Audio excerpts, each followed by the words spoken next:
Di sebuah desa terpencil yang dikelilingi hamparan hutan lebat, hiduplah seorang anak yatim bernama Raka. Sejak kecil, hidupnya telah kehilangan arah setelah kedua orang tuanya meninggal dunia. Tak ada lagi pelukan hangat, tak ada lagi suara lembut yang menenangkannya di malam hari. Raka kemudian diasuh oleh sebuah keluarga di desa itu. Namun, alih-alih menemukan kasih sayang, ia justru tumbuh dalam lingkungan yang dingin dan penuh tekanan. Hari-harinya diisi dengan kerja tanpa henti. Sejak fajar menyingsing, ia sudah harus bangun untuk menyapu halaman, mengambil air dari sumur, hingga mencari kayu bakar di pinggir hutan. Tubuhnya yang masih kecil dipaksa memikul tanggung jawab yang seharusnya bukan miliknya. Namun semua itu tak pernah dianggap cukup. Setiap kesalahan kecil menjadi alasan untuk menyalahkannya, sementara setiap usaha kerasnya seakan tak pernah terlihat. Di mata keluarga angkatnya, Raka hanyalah beban. Seseorang yang hidup menumpang tanpa arti. Perlakuan itu perlahan membentuk cara pandang orang-orang di desa. Raka mulai dikenal sebagai anak yang tak berguna. Tatapan sinis dan bisikan-bisikan kecil sering mengiringi langkahnya ketika ia berjalan melewati warga. Meski begitu, Raka tetap menjalani hidupnya dengan diam. Ia menyimpan semua rasa sakitnya sendiri. Tak ada tempat untuk mengadu, tak ada orang yang benar-benar mau mendengar. Di balik sikapnya yang pendiam, tersimpan harapan sederhana yang tak pernah padam. Ia hanya ingin diterima. Ia hanya ingin dianggap sebagai bagian dari sebuah keluarga. Namun hari demi hari berlalu, dan harapan itu semakin terasa jauh. Hingga pada suatu hari, sebuah peristiwa kecil yang tampak sepele mulai mengguncang hidupnya. Peristiwa yang perlahan membuka jalan menuju sesuatu yang tak pernah ia bayangkan sebelumnya. Sesuatu yang akan mengubah hidupnya untuk selamanya. Pagi itu berjalan seperti biasa bagi Raka. Udara desa masih terasa dingin ketika ia melangkah menuju pasar dengan membawa uang titipan dari keluarga angkatnya. Langkahnya pelan, menyusuri jalan tanah yang membentang panjang di antara pepohonan dan ladang. Sepanjang perjalanan, ia melihat kehidupan yang terasa begitu jauh dari dirinya.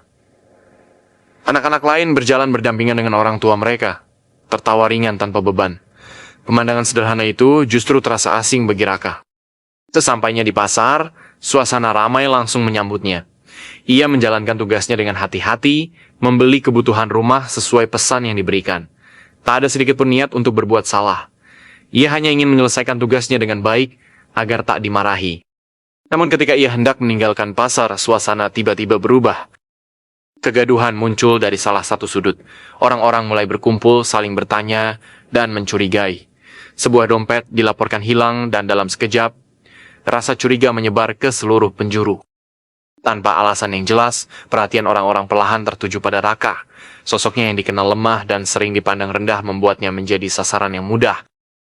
Dalam kepanikan dan tekanan, tas yang ia bawa diperiksa di tengah kerumunan. Dan di saat itulah sebuah hal yang tak pernah ia bayangkan terjadi. Dompet yang hilang itu ditemukan di dalam tasnya. Waktu seolah berhenti. Dunia terasa runtuh dalam sekejap. Raka tak mengerti apa yang terjadi. Ia bahkan tak tahu bagaimana benda itu bisa berada di sana. Namun keadaan tak memberinya ruang untuk menjelaskan.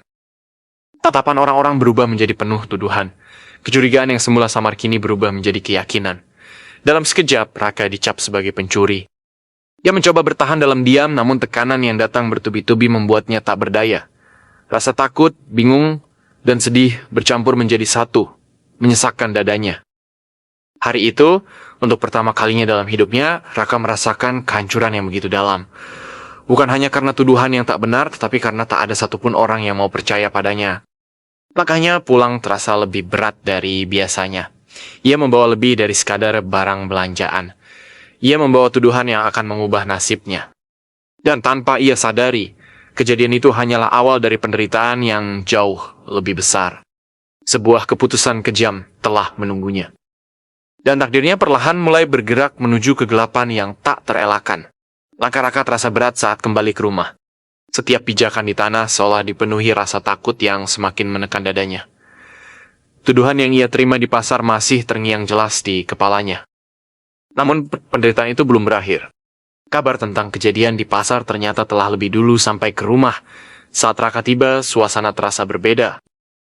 Udara menjadi dingin, penuh ketegangan yang tak biasa. Tatapan yang ia terima bukan lagi sekadar kebencian, melainkan kemarahan yang dalam. Tanpa diberi kesempatan untuk menjelaskan, kesimpulan telah diambil. Dompet yang ditemukan di tasnya menjadi bukti yang dianggap tak terbantahkan.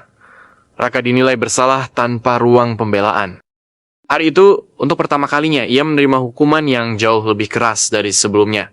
Bukan hanya kata-kata kasar, tapi perlakuan yang membuatnya benar-benar merasa tak memiliki tempat lagi di dunia ini. Tubuhnya lelah, namun hatinya jauh lebih terluka. Sejak kejadian itu, hidup Raka berubah semakin gelap. Ia tak lagi dianggap sebagai bagian dari rumah tersebut. Makanan semakin dibatasi, pekerjaan semakin diperberat, dan kesalahan sekecil apapun menjadi alasan untuk menghukumnya. Warga desa pun ikut menjauh. Bisikan-bisikan menyebar cepat, membentuk citra baru tentang dirinya. Raka kini bukan hanya anak yatim yang malang, tetapi juga seorang pencuri. Label itu melekat kuat, menghancurkan sisa-sisa harga dirinya. Hari-hari berlalu dalam tekanan yang semakin berat, hingga akhirnya sebuah keputusan besar mulai terbentuk. Sebuah keputusan yang akan mengubah hidupnya secara drastis. Dan keputusan itu bukanlah sesuatu yang bisa ia hindari. Malam itu, langit desa tampak lebih gelap dari biasanya. Angin berhembus pelan membawa suasana yang terasa tidak nyaman. Raka dipaksa meninggalkan rumah yang selama ini, meski penuh luka, masih menjadi satu-satunya tempat ia berteduh. Tak ada bekal yang cukup. Tak ada tujuan yang jelas. Hanya langkah kaki kecil yang didorong menjauh dari kehidupan yang pernah ia kenal. Ia dibawa menuju tepi hutan, tempat yang sejak dulu dikenal sebagai wilayah yang jarang disentuh manusia. Pepohonan tinggi berdiri rapat, seakan menyembunyikan sesuatu di dalamnya. Hutan itu bukan sekadar gelap, tetapi juga menyimpan misteri yang tak pernah benar-benar dipahami oleh warga desa. Tanpa belas kasihan, Raka ditinggalkan di sana. Tubuhnya gemetar bukan hanya karena dingin, tetapi juga karena rasa takut yang perlahan menguasai dirinya. Untuk pertama kalinya, ia benar-benar sendirian tanpa siapapun. Suara-suara malam mulai terdengar. Desiran angin di antara dedaunan, suara langkah kecil yang tak jelas asalnya, hingga bayangan-bayangan samar yang bergerak di antara pepohonan. Raka mencoba bertahan. Ia berjalan tanpa arah, berharap menemukan jalan keluar dari tempat itu. Namun semakin jauh ia melangkah, semakin dalam ia tersesat. Rasa lapar mulai menyerang. Tenaganya perlahan habis. Tubuh kecilnya tak lagi kuat menahan semua yang terjadi. Di tengah keputusasaan itu, ia akhirnya terjatuh. Pandangan matanya mulai kabur. Nafasnya melemah. Dunia di sekitarnya perlahan menghilang dalam kegelapan. Namun tepat sebelum kesadarannya benar-benar hilang, ia merasakan sesuatu. Sebuah kehadiran. Bukan manusia, namun juga bukan sesuatu yang sepenuhnya menakutkan. Sesuatu yang memperhatikannya dari balik kegelapan hutan. Dan malam itu, tanpa disadari Raka, ia tidak lagi sendirian. Kesadaran Raka kembali perlahan. Udara dingin hutan masih terasa menusuk tubuhnya. Namun ada sesuatu yang berbeda.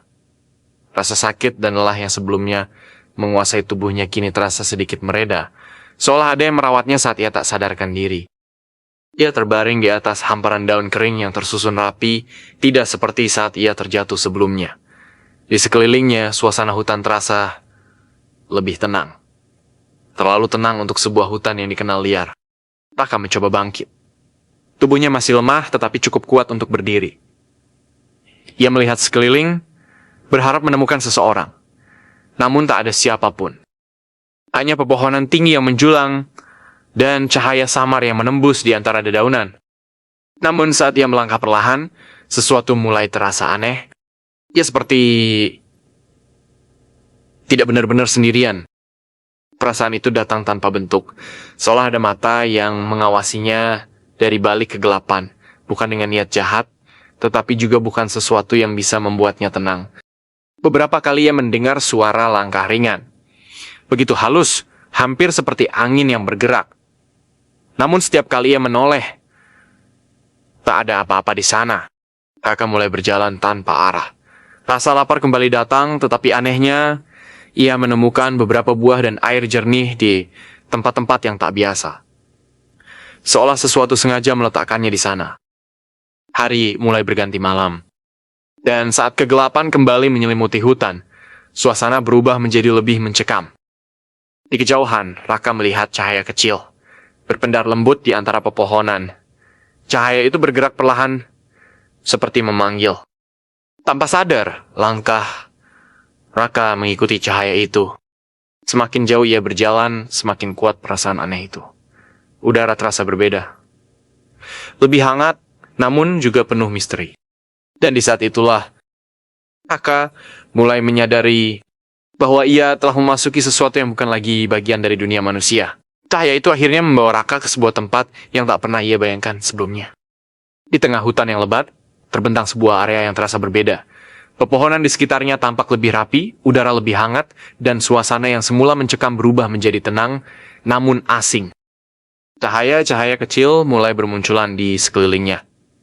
Berkilauan seperti kunang-kunang, tetapi bergerak dengan pola yang tidak biasa. Raka berdiri terpaku. Perasaannya campur aduk antara takut dan penasaran. Ia ingin pergi, tetapi kakinya seolah tak bisa bergerak. Lalu, sesuatu terjadi. Bayangan-bayangan mulai muncul di antara cahaya itu. Sosok-sosok yang samar, perlahan menjadi lebih jelas. Bentuknya menyerupai manusia, namun dengan aura yang berbeda.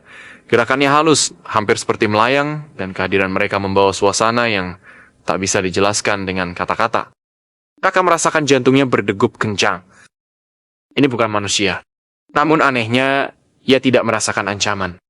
Justru sebaliknya, ada ketenangan yang perlahan menyelimuti dirinya. Sosok-sosok itu tidak mendekat dengan kasar. Mereka hanya mengelilinginya dari kejauhan, seolah sedang mengamati. Raka tetap diam, tak berani bergerak. Waktu terasa berjalan lambat, hingga akhirnya salah satu dari mereka melangkah lebih dekat. Cahaya di sekitarnya sedikit menguat, memperlihatkan wujud yang lebih jelas. Wajah yang tampak tenang, tatapan yang dalam, dan aura yang terasa berbeda dari manusia biasa. Di saat itulah Raka menyadari sesuatu yang selama ini hanya ia dengar dari cerita orang-orang desa. Ia sedang berhadapan dengan penghuni dunia lain, kaum Bunian. Namun yang paling mengejutkan bukanlah keberadaan mereka, melainkan kenyataan bahwa mereka tidak datang untuk menyakitinya.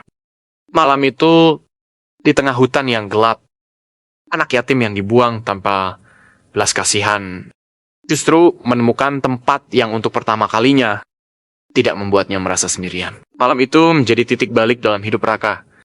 Di tengah lingkaran cahaya dan sosok-sosok asing yang mengelilinginya, rasa takut yang sebelumnya memenuhi hatinya perlahan berubah menjadi ketenangan yang sulit dijelaskan. Ia tidak disakiti, tidak diusir, tidak dipandang rendah. Untuk pertama kalinya, Raka merasakan kehadiran yang menerima dirinya tanpa syarat. Hari-hari berikutnya berlalu dengan cara yang tak pernah ia bayangkan. Raka tetap berada di dalam wilayah itu, di antara para penghuni dunia yang tak kasat mata.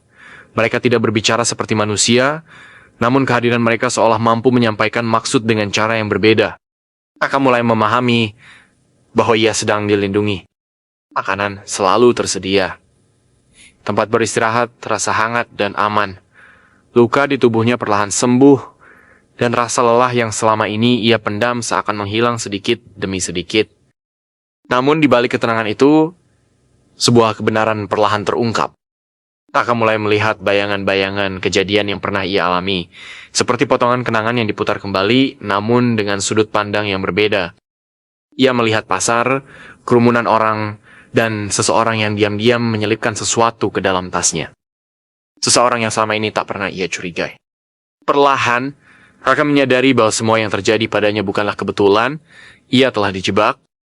Fitnah itu sengaja dirancang untuk menyingkirkannya. Perasaan sakit kembali muncul, namun kali ini bukan karena perlakuan orang lain, melainkan karena kebenaran yang begitu pahit. Namun berbeda dari sebelumnya, Raka tidak lagi sendirian menghadapi semua itu. Di sekelilingnya ada mereka yang menjaga. Dan untuk pertama kalinya, Raka mulai merasa bahwa hidupnya masih memiliki arti. Waktu berlalu tanpa terasa. Raka yang dulu lemah dan penuh luka kini mulai berubah. Bukan hanya tubuhnya yang menguat, tetapi juga hatinya yang perlahan pulih. Kehidupan di dalam wilayah kaum Bunian memberinya sesuatu yang selama ini tak pernah ia miliki, ketenangan. Namun jauh di dalam dirinya masih tersisa satu hal yang belum selesai. Masa lalunya. Suatu malam, Saat cahaya-cahaya lembut kembali mengelilinginya, Raka merasakan sesuatu yang berbeda. Seolah ada dorongan yang membawanya pada sebuah keputusan besar. Ia mulai memahami bahwa keberadaannya di tempat itu bukanlah untuk selamanya. Ada tujuan yang harus ia jalani. Perlahan, jalan keluar dari hutan mulai terbuka. Bukan seperti sebelumnya yang terasa menyesatkan. Kini arah itu terasa jelas seakan ditunjukkan. Namun kali ini, Raka bukan lagi anak yang sama. Ia melangkah dengan keyakinan baru. Ketika akhirnya ia keluar dari hutan, dunia terasa berbeda. Desa yang dulu terasa menekan kini terlihat lebih kecil dari yang ia bayangkan. Namun perubahan terbesar bukan ada di luar, melainkan di dalam dirinya. Tanpa disadari, sesuatu telah ikut bersamanya. Sebuah keberkahan yang tak terlihat, yang perlahan mulai mengubah jalan hidupnya. Dan dari situlah, takdir Raka mulai bergerak ke arah yang tak pernah ia bayangkan sebelumnya. Kembalinya Raka ke desa bukanlah akhir dari perjalanannya, melainkan awal dari sesuatu yang baru. Langkahnya kini lebih tenang. Tatapannya tidak lagi dipenuhi rasa takut seperti dulu. Ada keteguhan yang tumbuh di dalam dirinya. Seolah semua yang telah ia lalui di hutan telah membentuknya menjadi pribadi yang berbeda. Namun desa itu masih sama. Tatapan orang-orang masih menyimpan keraguan. Bisikan-bisikan lama belum sepenuhnya hilang. Nama Raka masih diingat sebagai anak yang pernah dituduh mencuri. Tapi kali ini Raka tidak lagi menunduk. Hari-hari mulai berjalan, dan perlahan sesuatu yang aneh mulai terjadi. Tanpa disadari, setiap langkah yang ia ambil selalu dipenuhi kemudahan. Ia menemukan peluang yang tak pernah ia bayangkan sebelumnya. Dari hal kecil, hingga sesuatu yang perlahan mengubah hidupnya. Rezeki datang dengan cara yang tak biasa. Usahanya selalu menemukan jalan. Orang-orang mulai melihat sesuatu yang berbeda pada dirinya. Raka yang dulu dianggap tak berguna, kini perlahan menjadi sosok yang diperhitungkan. Sementara itu kebenaran yang lama tersembunyi akhirnya mulai terungkap. Satu persatu rahasia di balik fitnah itu terbuka. Rasa bersalah mulai menghantui mereka yang pernah menjatuhkannya. Keadaan berbalik, dan untuk pertama kalinya, mereka merasakan apa yang dulu Raka rasakan. Namun Raka tidak datang dengan amarah. Ia tidak membalas dengan kebencian. Semua luka yang pernah ia rasakan justru menjadikannya pribadi yang lebih kuat dan lebih bijaksana. Ia memilih diam dan melangkah maju. Karena ia tahu hidupnya tidak lagi bergantung pada pengakuan orang lain. Di suatu waktu, saat senja mulai turun dan angin berhembus pelan, Raka berdiri di tepi hutan tempat ia pernah dibuang. Tempat yang dulu menjadi awal dari penderitaannya, namun juga menjadi awal dari keajaiban dalam hidupnya. Di antara pepohonan yang sunyi, seolah ada sesuatu yang masih memperhatikannya. Bukan dengan rasa takut, melainkan dengan kehangatan yang tak terlihat. Raka tersenyum pelan. Ia akhirnya mengerti bahwa tidak semua kehilangan adalah akhir. Terkadang sesuatu harus hancur agar jalan baru bisa terbuka.